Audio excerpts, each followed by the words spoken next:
大家好，我是小陈。今天我们将带给大家一个引人入胜的话题，25号宇宙实验。这个实验是由美国动物行为科学家约翰·卡尔洪于1960年代展开的，旨在了解人口密度对生物社会结构的影响。现在，让我们来简单介绍一下这个实验的内容。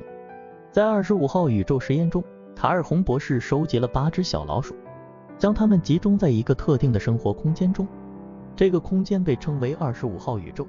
卡尔洪博士的目标是观察人口密度对老鼠行为和社会结构的影响。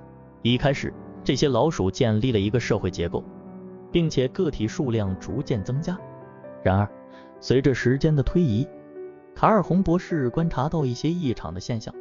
在这个封闭的空间里，老鼠开始表现出同性之间的性行为。部分雄性老鼠注重打理自己的外表，而一些雌性老鼠变得凶悍却不友善。此外，它们中的一些老鼠选择了不婚主义。然而，随着时间的流逝，25号宇宙最终崩溃了。这个令人意外的结果发生在食物和水资源都充足的情况下，所有这些老鼠最终都灭绝了。这个实验的结果引起了人们的关注。我们发现这样的结果与人类社会存在相似之处。接下来，我们将探讨这些相似之处，并思考是否存在着什么警示或启示。在上面的介绍中，我们了解到了25号宇宙实验的基本内容。接下来，我们将实验中的观察现象对应到现代人类社会。在我们的社会中，当生存资源得到保障，粮食的获取已经不是问题，空间成为一项极度稀缺的资源，这就是为什么房价越来越高的原因之一。而我们就发展出一个过于精致的社会，就像刘慈欣老师笔下《三体》中威慑纪元的人类。回到25号宇宙实验，同性之间的性行为、注重外表的雄性、凶悍的雌性以及不婚主义等现象在那个封闭空间中不断出现。这些现象引发了我们的思考，因为它们与人类社会中的某些现象非常相似。然而，最让人震惊的是25号宇宙最终的崩溃。即使在食物和水资源充足的情况下，所有老鼠都灭绝了。这样的结果似乎告诉我们，在现代人类社会中也存在着类似的可能性。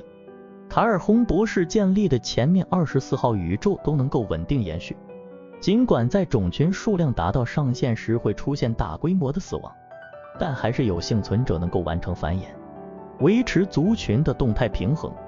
这告诉我们，25号宇宙的崩溃是由于缺乏自然选择中的死亡这种调节方式。然而，在人类社会中，我们已经战胜了天启4骑士中的前3位，也就是瘟疫、战争和饥荒。由于核威慑，大国之间的直接冲突已经是不可能的了。2020全球性的瘟疫也在各国积极面对下受到控制，死亡人数并不多，人类最终与病毒共存。从哈勃发现合成氨气的方法后，粮食的产量暴增数百倍，世界粮食产量是远超过世界人口所需的。人类社会已经不存在真正意义上饥荒了，没有总量问题，只有分配问题。基于以上情况，使得大规模的人口灭绝变得非常困难。在考虑我们逐渐下降的出生率，现代人类社会变得脆弱，很可能走向25号宇宙的结局。因此，为了构建一个稳定的社会，我们可能需要人为的加入死亡这个元素。一位哲学家曾经说过，屠宰与手术的区别在于精准与否。的确，在将人类社会视为一个个体的角度来看，我们必须精准地切除癌细胞和恶性肿瘤，以确保个体的生命能够延续下去。因此，在对待人类社会时，死亡这个元素是必须被赋予的。但是我们不能滥杀，那只会加速人类的灭绝。我们需要精准地消灭特定的人。基于以上的推论，堕胎和安乐死应该被合法化。被无力抚养的父母生下的婴儿，很大程度上可能变成犯罪分子。而有安乐死需求的人，活着对他们而言可能只是痛苦，对社会而言也只是在浪费医疗资源。此外，大幅增加死刑犯的下限的声音也应该被重视。特别是对于经济犯罪，如逃漏税、贪污、受贿和诈欺等。在这过去人类的观念中，是可以被原谅、有改过自新机会的。事实上，这些人对人类社会的危害远高于那些杀人放火的恶徒，而且利用不正当的方式赚过大笔财富的人，根本不可能踏踏实实工作，他们一定会重操旧业。庞氏骗局中的查尔斯·庞兹，18世纪密西西比公司泡沫的约翰·劳，近代的一滴血骗局的伊丽莎白·霍姆斯，还有卢娜比骗局的杜宽。人类过去5000年文明中建立的道德观以及善恶观，已经远远不能应对现代的标准。在过去部落时代，杀人就是一个人能做出对社会危害的极限，所以我们才会发展出杀人是不对的道德观，人的生命至高无上的观念。而这样的道德准则，从现代社会的眼光来看，不但幼稚还无效。有太多罪恶比杀人对社会的危害更大。然而，我们必须谨慎行事，确保在实施这些措施时保持公正和避免滥用权力。我们需要建立公正的法律和司法体系，确保所有判决都基于充分的证据和公正的审判程序。最后，无论是对于25号宇宙实验还是人类社会，我们必须持开放的态度，不断反思和讨论。只有通过深入理解和尊重不同的观点，我们才能更好地探索建立一个稳定、公正且繁荣的社会的方法。25号宇宙实验为我们提供了一个思考人类社会的机会，并引发了一系列的问题和讨论。无论您是否同意这些观点，重要的是能够以理性和尊重的态度对待这些议题。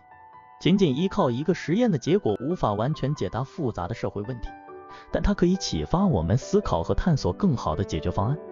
我们应该致力于建立一个平衡的社会环境，既保护个体的权利和自由，又照顾整体社会的利益和稳定性。这需要政府、社会组织和个人共同努力，以确保每个人都能够平等地参与社会，享受基本权益和机会。在探索解决方案时，我们也应该注重科学研究和伦理原则的指导。科学研究可以提供关于社会现象的深入了解，而伦理原则则能够指引我们在探索和实践中保持道德和社会责任。最后，我们应该珍惜人类社会的多样性和复杂性。每个社会都有其独特的文化、价值观和传统，我们应该尊重并保护这种多样性。透过对话和合作，我们可以找到共同的目标和解决方案，并建立一个更加和谐与包容的社会。感谢各位收看这一期影片，希望我们能够在这个不断变化的世界中持续探索和学习，为创造更美好的未来而努力。下次再见，拜拜。